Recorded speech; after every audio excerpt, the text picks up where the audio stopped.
Podemos sentar.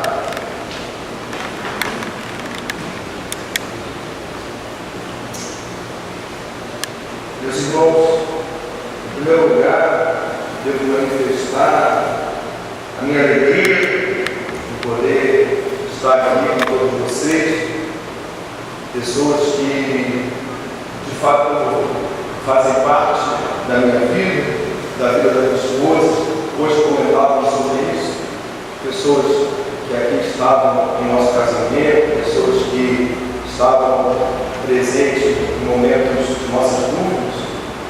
Queria agradecer ao reverendíssimo Padre Eduardo Costa, ao reverendíssimo Padre amigo também aqui presente, no joelho, ao bispo diocesano, Dom Filadelfo Oliveira, que me acolheu e que celebrou meu casamento. Caríssimos irmãos, certa vez, um dos colegas me perguntou, eu não lembro exato quem, mas por que você nos deixou, por que você não foi mais na nossa igreja? Em verdade, eu vos digo, não os deixei, jamais. Estou completando meus estudos na Igreja Católica Romana e lá de São Bispo, Excelência, só continuo a estudar aqui se for possível que eu ganhe uma permissão para continuar trabalhando junto com a Igreja Anglicana. O bispo, então, surpreso, imediatamente aceitou, apoiou e ainda disse que trabalhava em conjunto com a Igreja Anglicana quando ele estudava no Canadá. Meus irmãos, um só Deus, uma só igreja, uma só fé. A reflexão de hoje, ela é uma reflexão muito rica. Portanto, perdão se levar alguns minutinhos de vocês. Mas, na verdade, nos alimentar da palavra de Deus não precisa de desculpa. Primeiro, chama a atenção para o tempo em que vivemos, o tempo quaresmal. Caríssimos irmãos, a quaresma é um momento em que a igreja, desde o século IV, ela se prepara para o chamado catecumenato. É um momento onde a igreja se prepara para se batizar, para batizar os irmãos, para levar a luz de Cristo ao mundo, o Cristo verdadeiro, o Cristo que venceu o problema que para nós é impossível de ser vencido, a morte. E quando Cristo faz isso, ainda mais tendo sido morto por morte de cruz, ele mostra ali não só sua humanidade, mas sua divindade. E é para isso que nós nos reunimos na quaresma, nós refletimos sobre o que temos feito na nossa vida. E aí a gente começa a perceber que a primeira leitura, Deus fala, Yahvé fala. Não importa a aparência, eu enxergo além disso, eu vejo o coração. E aí ele toca e unge, em especial, o filho mais novo, um pastor de ovelhas, um garoto. E ele diz àquele garoto: você vai ser rei, confie em ti. Na segunda leitura, Jesus, através de sua convivência com Paulo, o apóstolo, ele diz: irmãos, desperteis para as trevas, ou melhor, das trevas, perdão, despertei para as coisas das trevas, despertei para a luz. Antes eram as trevas, mas agora sois luz. O que será que isso quer dizer para nós? Será que simplesmente vamos ouvir isso, ir para casa em mais um domingo comum, como se nada tivesse acontecido, como se nada tivesse mudado em nossa vida? É só uma passagem? É só uma mitologia? E para completar, ainda temos o salmo entre uma leitura e outra, que diz: confia no Senhor e nada te faltará. confiar no Senhor, na verdade? Como é fácil usar da boca para fora o nome de Deus, mas como é difícil de fato entregar ao Senhor os nossos problemas e confiar que Ele vai resolver. Não uma entrega de descanso, porque não podemos ficar sentados deixando que a vida passe. No entanto, é necessário que confiemos que algo bom de fato virá e que o Senhor nos sustentará. Segura na mão de Deus, pois ela te sustentará. Finalmente, o Evangelho. Meus irmãos, o Evangelho mostra um cego de nascença que tem sua visão restabelecida pelas mãos de Deus, do Verbo encarnado. Inicialmente, o que me chama a atenção nessa passagem é o fato de os apóstolos perguntarem: Senhor, por que esse homem é cego? Foi algum mal que ele fez ou que seus pais fizeram? Nos remetendo à ideia do pecado original, aquela herança que temos das maledicências deixadas pelos antepassados. Então Jesus diz a ele, ou melhor, a eles, os apóstolos: não, seus pais não fizeram mal algum e esse pobre homem não pecou. Mas é necessário também que consigamos, em meio às dificuldades e aos problemas, reconhecer a mão do Senhor, reconhecer Deus ali também.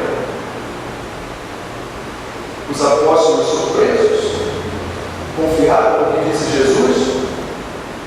Jesus, ao curar aquele cego, com algo que a princípio alguns duvidavam e achavam que era curanderismo, ele cospe, faz lama, passa no olho, ordena, vai se lavar. E aquele cego, ao se lavar, começa a enxergar. Caríssimos, somos esse cego. Somos esse cego à espera de Jesus, nos dizendo: levanta, lava o teu olho. Eu me manifesto diariamente a ti e você não me vê.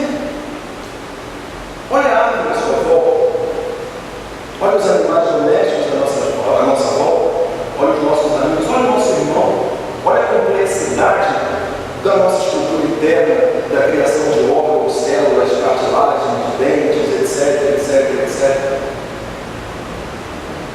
Será que não conseguimos ver que ali está Deus? Enfim, ao obedecer ao Senhor, esse cego se lava e volta a enxergar. E ao invés dele ser reverenciado, de darem graças, ele é arguído pelas autoridades religiosas da época. Autoridades religiosas essas que questionam a cura que Jesus fez naquele homem, quando comprovadamente aquele homem está curado. E através do seu manifesto, através do seu testemunho pela obra de Deus, em sua visão, esse homem mostra para os senhores da religião da época: ora, ele me fez enxergar, vocês não. Automaticamente, esse homem sofre alguns preconceitos e é colocado, jogado literalmente, tempo afora, onde se diz: quem é você, pecador, para nos ensinar alguma coisa? Meus irmãos, observem bem: quem é você, pecador, para nos ensinar alguma coisa?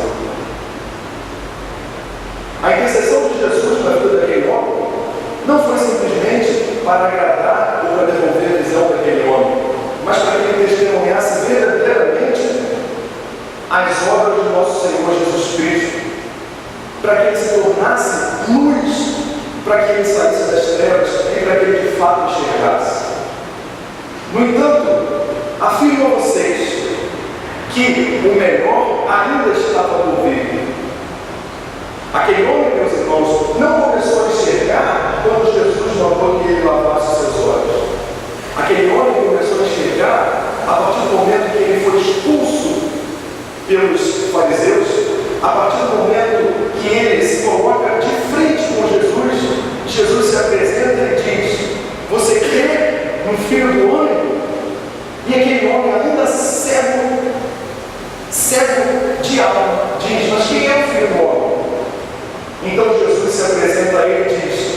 sou eu. E ele se bota ali aos pés de Jesus, dizendo: sim, eu creio. Ali, meus irmãos, ele começou a enxergar. Ali a cegueira dele foi curada. A passagem que Jesus o manda lavar os olhos é apenas um prelúdio. Mas quando ele pode enxergar o Deus da verdade, o Deus de todas as coisas, reconhecer naquela pessoa perseguida de Nazaré o chamado, a unidade do Espírito Santo, a Trindade, ali, naquele momento, aquele homem passa a enxergar. E o nosso problema é esse: somos cegos. Não é o meu problema, não é o seu problema, é o problema da humanidade. Somos cegos e temos fome de enxergar, só que não sabemos como. Meus irmãos, que hoje, a partir dessa pregação, dessa palavra, nós possamos de fato fazer com que algo se modifique em nossa vida pela intercessão de nosso Senhor Jesus Cristo. Que essas palavras do evangelista não fiquem aqui enquanto nós nos dirigimos às nossas casas.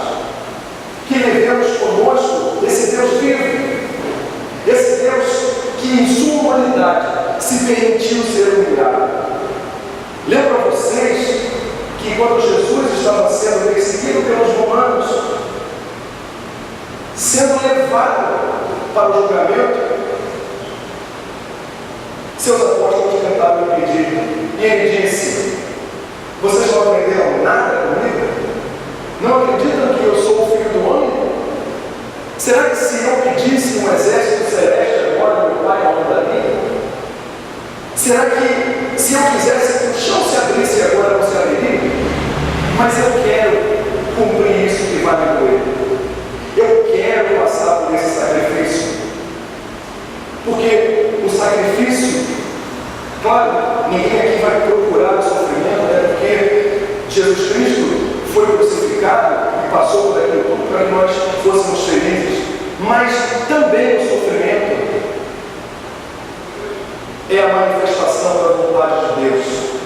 É com ele que aprendemos, é com ele que caímos e levantamos.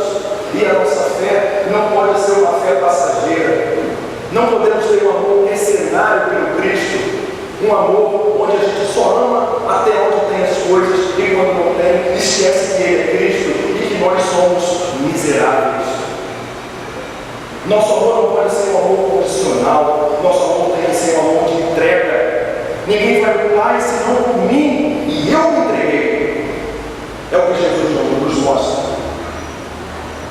Não falemos mal dos nossos inimigos, ou melhor, não temos inimigos, não façamos inimigos. É claro que em nosso dia a dia pessoas vão nos aborrecer, ficaremos chateados com algumas coisas, mas vamos fazer uma reflexão, ao invés de externalizarmos aquilo e colocarmos o próximo para falar de alguém, que a gente consiga, por um minuto, conter aquela ânsia humana de falar mal do outro. E oremos, orai e vigiai, sempre. A gente não pode achar que o Evangelho, que a palavra de Deus, que a igreja, que a liturgia é algo afastado do nosso dia a dia. Temos que viver a chamada igreja doméstica, a igreja de casa. Temos que ser a igreja dentro das nossas casas. Temos que testemunhar a vivência de Jesus Cristo.